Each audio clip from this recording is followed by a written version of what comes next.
What's up, fight fans? Welcome to Mr. Mustache MMA News. Today, I want to discuss what happened last Saturday at UFC 305. But before we get into it, don't forget to hit the like and subscribe button to continue getting more MMA content by yours truly and help the channel grow. All right, guys, getting right into it. Carlos Prates knocks out the Leech, JingLiang, UFC 305. Just beautiful, beautiful work, beautiful striking, footwork. I mean, Carlos was just on fire. But the Leech too, he showed some good things. He showed good heart, good toughness. He was doing his best to try and figure out that distance problem that he had on Prates. But Carlos went out there, man, and just fucking fought flawlessly. It was beautiful to see. And I mean, and it just goes to show, I mean, what he's done so far within the UFC, you got to give him somebody now in the rankings. You know, if not damn near close. Top 18, top 20. I mean, maybe at the lowest, Michael Morales, maybe Renat, maybe a Randy Brown if you're not going to give him a ranked opponent. But I mean, I think he's deserving of a Neil Magny, a Michael Venom Page, somebody like that. But a lot of the top though, I mean, Kevin Holland's got a fight booked. Jeff Neal's got a fight booked, I think, with Kevin Holland.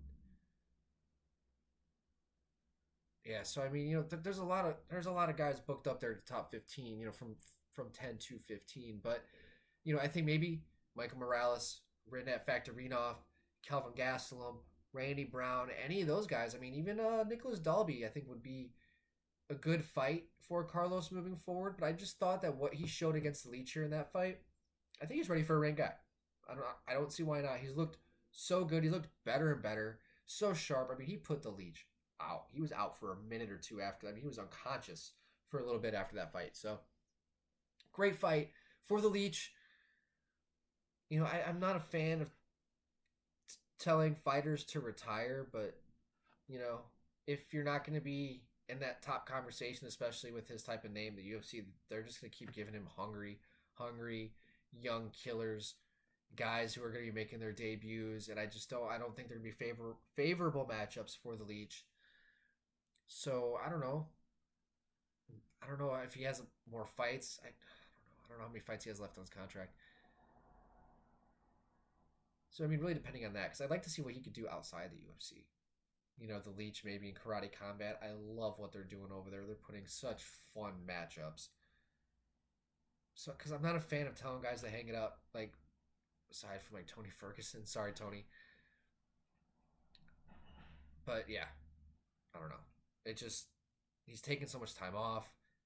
Hasn't looked so good. Now he just got put out cold. He's 37. I don't know. I feel gloomy about it, right? It was such a good performance by Carlos, but it happened at the Leech's expense. That was kind of tough to see. But nonetheless, good performance by Carlos. I hope he gets a ranked opponent, if not somebody right outside there, because he's just, that guy, he could be a star. He really could be a star. Good energy. The guy really is, he just has a good vibe about him. And for the Leech, I don't know, man. He's in a tough spot. I'd love to hear your guys' thoughts. What do you guys think is going to happen with the Leech? I'd love to hear what you guys think. That's going to do it for today, guys. Let me know in the comment section what you guys think. Mr. Mustache, MMA News out. Let's fucking go, fight fans.